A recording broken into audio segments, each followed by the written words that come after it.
Ladies and gentlemen, we interrupt our program of dance music to bring you a special bulletin from the Intercontinental Radio News. Take me out to the ball game. Take me out to the crowd. Hey, howdy, hi, and top of the morning to you, or whenever you're listening to us today. Welcome to the Armchair Quarterback Sports Page. The sports page is moving. Starting tomorrow, it will be coming to you in the evening, so it'll be the evening sports page. And away we go, and wow, oh wow, oh wow. Do we have stuff going on here in Major League Baseball on National Meth Awareness Day. So if you were not aware of meth, make sure you become aware of meth. And don't know why it needs a day, but you have to have a day for everything nowadays. Major League Baseball, let's jump into it and get going. As I guess the big news of the day since the last time we spoke is Max Scherzer going to the New York Mets. And not only is he going to the New York Mets, he's doing it in 3 years, $130 million. So when we talk about that, we're talking about breaking the old AAV of $43.3 million per year. This is a guy who is 30, will be 38 years old this coming year in the middle of the season. He'll start the season at 37. So he'll finish the deal at age 40. And you're going to give this guy $43 million per year. Now, look, Steve Cohen has a boat ton of money, and realistically, if he wants to keep giving money away, he can. But at some point, these owners want to return, and you wonder. Right now, it sounds like the big attractive deal. You know, you go out and you get a player like this, a guy who, look, finished third in the Cy Young voting last year, but he finished the season with the Dodgers with dead arm. Now, that's just basically fatigue. I'm sure he'll be fine going into next year.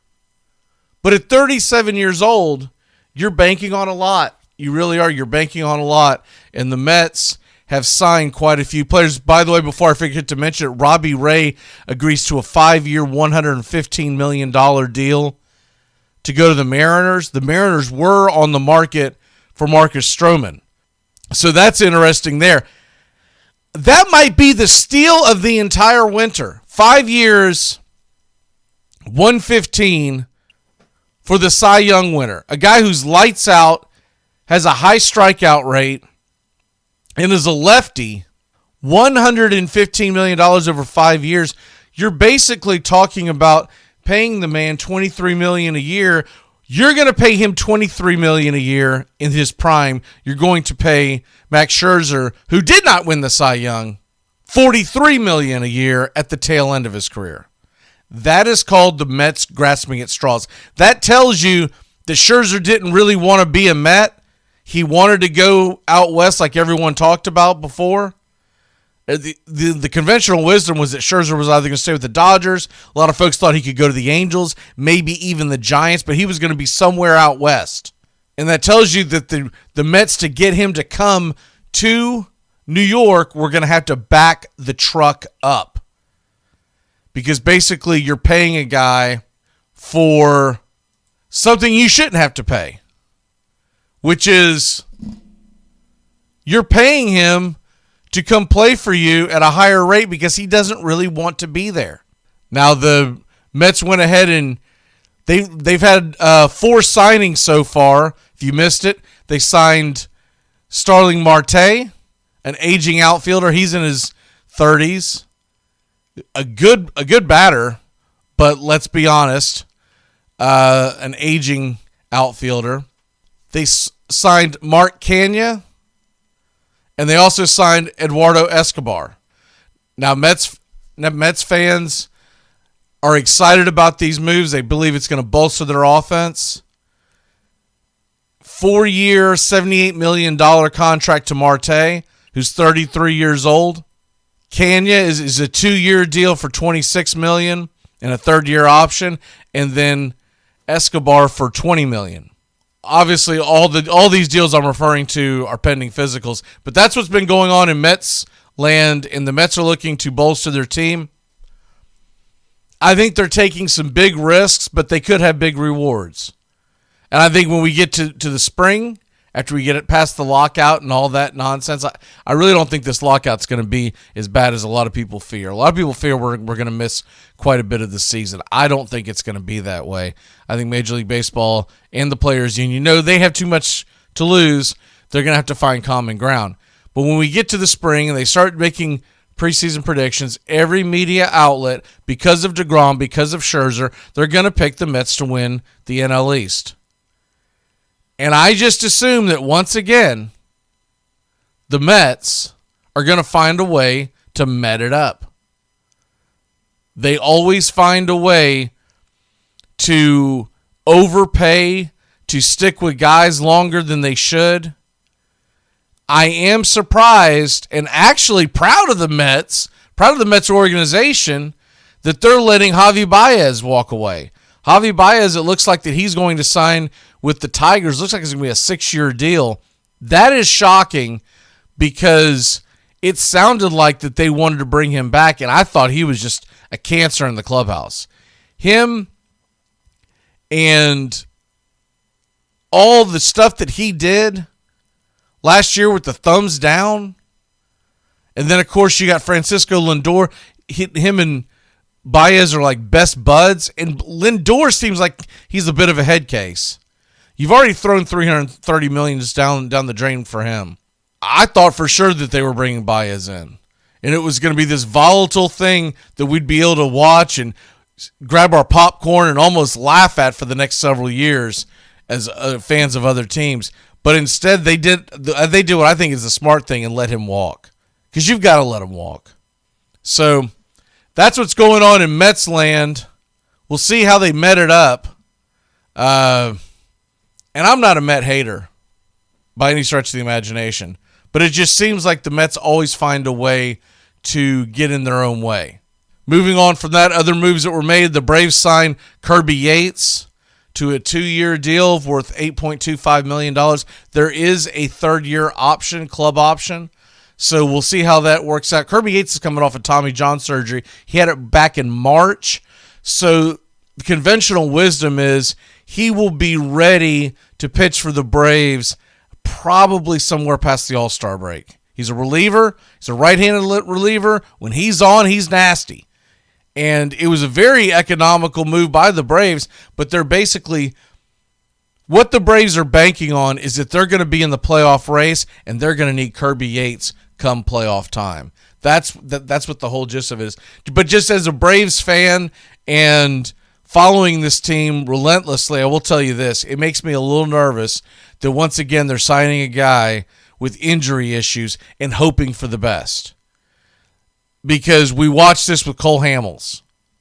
We've watched this with a number of guys. Not just Atlanta Braves players. We've watched this with a number of guys where you sign guys in the offseason and you think things are going to go well, and you have them projected to come back at a certain date, and then all of a sudden you start getting the reports, oh, his rehab's not coming along the way it should, and blah, blah, blah, and the next thing you know, they're shutting the guy down. That concerns me. That concerns me big time if I'm a Braves fan. They make the move. It's a nice move. I wouldn't say it's a groundbreaking move. If he comes back and he's the Kirby Yates of old, and look, we get 2 years to evaluate. In theory, we're going to have 3 years if he pitches well. So you'll have 2 years to evaluate for that 3rd year. But basically what you're doing is you're setting yourself up with a good power right arm in the back of the bullpen. Something the Braves desperately need. They need a guy that you can go out there and you don't have to worry about if he can't find the strike zone. Look, Luke Jackson pitched very well last year, but he's a head case, and you just never know when the whole thing's going to fall apart. And so it's good to have that backup plan. You don't need Kirby Yates to go into spring training if you're the Braves. They also signed a our old friend Darren O'Day. And Darren O'Day signs a minor league deal with the Braves. Look, it kind of flies under the radar. No one's expecting a lot from him. I'm personally a Darren O'Day fan. He's from Jacksonville, so you like that. He went to the University of Florida. You don't like that. Just kidding. But he's a Bishop Kenny High School product, and the guy is gonna look. He's been all over the majors, but he's at right-handed sidearm delivery. He's a guy that you can grab and put in a situation when you need ground ball outs, when you've got a right-handed batter coming up and there's runners on first and second and one away in the 6th inning, maybe even in the 7th, and you need a ground ball to induce a double play. Darren O'Day is your guy. So he's been with the Braves before, obviously, but played for the Anaheim, the Mets, the Rangers, the Orioles, the Yankees, and now he's back with Atlanta. So looking forward to seeing him come back. Hopefully he can pitch one. Now realize he's 39 years old. So he may not even make the club, but you hope that he does, and you hope that he gives you some kind of a decent year. You're not expecting the moon and the stars, but look, if the guy can give you about 40 innings of relief and go out and have a 4 ERA or below, you kind of got what you wanted out of Darren O'Day. It's a minor league deal. It's pennies compared to what the rest of these guys are making. The other big news, Ozuna gets his deal from Major League Baseball handed down, his suspension handled down, and ends up being just 20 games. It's retroactive. It's retroactive from last year. So he will be ready to roll come spring training. The Braves country, they're very up against, very, very polarizing subject because of what he was accused of in the domestic violence. The simple fact of the matter, Braves fans, if you're sitting out there pounding the table and saying, we've got to get rid of this guy, we've got to trade this guy, we've got to do this, we got to do that. In theory, I say, look, I would love to get rid of Ozuna and take that money and spend it elsewhere. Here's the problem. Nobody wants him. He's got 3 years, $53 million left on his contract. He was playing terribly, by the way, before he got injured. Remember, he was, I don't even know if he was hitting 200. He was awful. Awful. He can't play the field anymore, realistically. He's going to be the Braves' designated hitter if they bring him back. So the Braves have some major issues to figure out, and one of them would be, what are they going to do with the rest of, let's say they sign Freddie Freeman, and look, reports are coming in left and right. There's a lot of tea leaves that are being read that believes that Freddie Freeman is going to sign by tomorrow. There's a pretty good source that I have spoken with that says that the deal's all but done. They're just working out the kinks. I'm not going to sit here and say that that's true. Now, the guy that told me usually is on the money. He's only been wrong a couple of times, but I'm too emotionally invested being a Braves fan and being a Freddie Freeman fan to quote-unquote drink the Kool-Aid on this. But I'll just tell you what I was told, and basically it's looking good, but let's just say he gets signed, and we assume that. Because if he doesn't get signed, the first thing the Atlanta Braves do, you go out and sign his buddy Rizzo. You go out and grab him. But let's move on from that. You're going to look at what the Atlanta Braves outfield is going to look like, because Ozuna's got to be your DH. Just terrible in the outfield. So what do you do with the rest of the team? Acuna is going to play right, especially coming off that knee injury. The last thing you want to do, and I know a lot of knuckleheads think this is a video game, you just slide guys in. You don't want them playing center field. You really don't.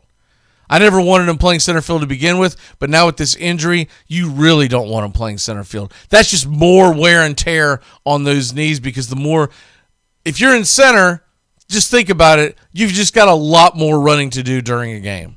So he has to be thrown back into right field without a doubt. And I think they're going to try to re-sign Rosario. I really think that is the get. As far as center field goes, That's up in the air. They might go in a different direction, but right now I could see them trying to see if one of these young kids can develop over the winter. Because at some point, one of these kids has got to make a move. They've got to. They've got to make the natural progression. And so we move on from that, and then the next big thing that we've got to talk about is, what about Brian Kelly, in a stunning move, leaves Notre Dame to go to LSU. He leaves Notre Dame for what is being reported about $100 million. It is stunning to me that that is the case, that anyone would leave Notre Dame to go to LSU. And this is not a jab at LSU. Notre Dame is just an elite job. It just always has been, always will be. There's a lot of history there, and there's a lot of reasons why Notre Dame. Now, maybe they've fallen behind the times a little bit. Maybe with their the fact that they're not in conferences, maybe kids are starting to get to the point where they want to play elsewhere because they'd like to be on the national scale of television a little more. Look, even though Notre Dame has their national TV deal, you think about it, most of their games are played on NBC. How many people do you know that aren't diehard Notre Dame fans? How many people do you know that watch NBC college football? Everyone, the first thing you do on Saturday mornings, you turn it on ESPN and all their family of networks. You might check and see what's out on Fox, and at 3:30 you're looking for the CBS game. And that's just what a typical college football fan does. You typically forget about the Notre Dame game. There's been many a times where I'm like, where the hell? Oh, that's right. It's on NBC, and I got to go find it. So this may be hurting Notre Dame to a degree, not being in a conference. This might be the wake-up call that gets them to finally go to the Big Ten or maybe the ACC. I know they're already technically in the ACC, but maybe Notre Dame, either A, they go all in, and they could be a big player in the ACC. Notre Dame would be a favorite in most years to make it to the ACC championship game. Or they leave and go to the Big Ten. And either way, I think would be great moves. With the ACC, it's a better move top to bottom because the ACC has better basketball, baseball, all the way down the line. But the Big Ten is more well known for football, and either way you could argue it. Either way. And you wouldn't be wrong with either argument. The ACC and the Big Ten, the one thing if they go to the Big Ten, it's more geographical. But maybe that's not what they want. Maybe they want to be on the national scale because the one thing the ACC has that a lot of folks seem to skate by because everyone lives in their own bubble nowadays is that the ACC has a boat ton of schools that are up and down the eastern seaboard. And that just means population. And that just means money in your pocket when it comes to television. So, with all television deals. So, that's what's going on there. And now the question will be who will take over Notre Dame. I'm going to throw the name out there. I think Pete Carroll would be the perfect fit. Pete Carroll, he's done. He's leaving Seattle. It's over. I think he's worn out his welcome. I think he's lost his flair. Whatever. I think Pete Carroll would like to go back to college coaching. And if it's not Pete Carroll, they're going to make a hard push at Urban Meyer. Notre Dame is going to try to one-up LSU. They're going to try to say to the nation, you think LSU got a big name in coaching? Ha! Watch this. Whatever they do, I would be shocked if Notre Dame goes out and promotes within, and I know there are some of those rumors there, or gets a guy who's doing really well at a mid-major to come up. They're going to want to get a guy that's going to help them recruit. The obvious answer is Urban Meyer. He always talked about how it was his dream job. He always did. But whether or not they want him with some of the scandals that have gone on, I don't know. That kind of remains to be seen. Pete Carroll had his own scandals, but it's been 15 years ago. And a lot of things have changed. And all the stuff that Pete Carroll got in trouble for, they're no longer realistically illegal anymore. So there's the take on that. We will see you tomorrow. Tomorrow, will be the evening sports page. We'll get that going to you somewhere in the 6 o'clock Eastern hour is what we're planning on. So have a great day, and hopefully we get some even bigger news with Major League Baseball signings. Look, tomorrow is the last day before the CBA deadline expires, and at that point there should be a lockout. We'll see you tomorrow. Take me out to the bone.